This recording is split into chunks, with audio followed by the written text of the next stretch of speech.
In today's video, I'm going to teach you how to connect Firebase users to their data. By the end, you'll have a clean, reliable structure in Cloud Firestore that ties each user to their own records, starting with a simple collection, a document, and a field that stores a unique user identifier. We'll do the whole thing right inside the Firebase console so you can see how the pieces fit together before you automate it in your app. First, open the Firebase console and select the project you want to work in. This is your home base for managing products like authentication, Firestore, and more. Make sure you're in the correct project environment for what you're building, whether that's a test project or production, so you don't accidentally mix data between them. On the left-hand sidebar, click Build. This section gathers the developer tools you'll use to create and manage app backends.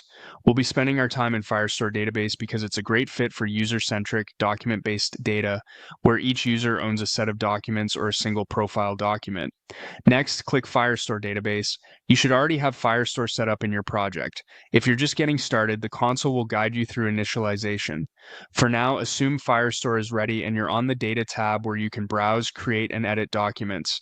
To link users to their data, start by creating a dedicated collection. Click Start Collection. A collection is like a folder for related documents. For user-specific data, a common pattern is a top-level collection named users or profiles. Using a single, predictable collection keeps queries straightforward and your security rules easier to reason about. In the collection ID field, type the name you've chosen. Keep it simple, lowercase, and descriptive. For example, users is a solid default when each document represents one user's profile or root level data. Avoid spaces and special characters so your paths are clean and consistent in code. Click. Next, to move on to creating the first document in that collection. Firestore prompts you to define the document's identity and its initial fields. This is where you decide how to tie the document to the authenticated user. In the document ID field, you can type a meaningful ID. A best practice is to use the authenticated user's UID as the document ID. Doing this makes lookups extremely fast and simple in your app code because the path becomes something like users would.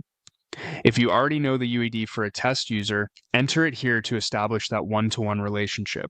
If you'd rather not choose an ID manually, click Auto ID. Firestore will generate a random, unique ID for you.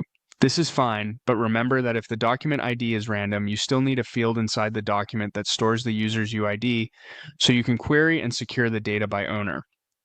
The trade-off is simple. A custom ID keyed by UID makes direct reads trivial, while an auto-generated ID works best when you plan to query by a UID field. Now add a field to capture the user link. In the field name, enter something consistent like UID or user ID. Clear naming helps you and your teammates recognize ownership at a glance and write predictable queries and rules. Choose the field's type. For a user ID from Firebase authentication, select string. Authentication UIDs are text values, so string is the correct and most portable choice. Keeping types accurate and consistent avoids subtle bugs and makes your queries and security rules easier to write. Enter the string value for that field, matching the user's actual UID. Double check for typos. An incorrect UID breaks the link between authentication and Firestore. When you're confident everything looks right, click Save. Firestore will create the collection and the document, and you'll see your new record appear in the console with the UID field in place. That's it for the console setup. You now have a collection designed to connect each user to their own data via an explicit UID. From here, your app can either write documents using the UID as the document ID or write with an auto-generated ID while storing the UID in a field. Later, enforce least privilege access with security rules that allow users to read and write only their own documents. With this foundation, your user data stays organized, queryable, and secure as your app grows.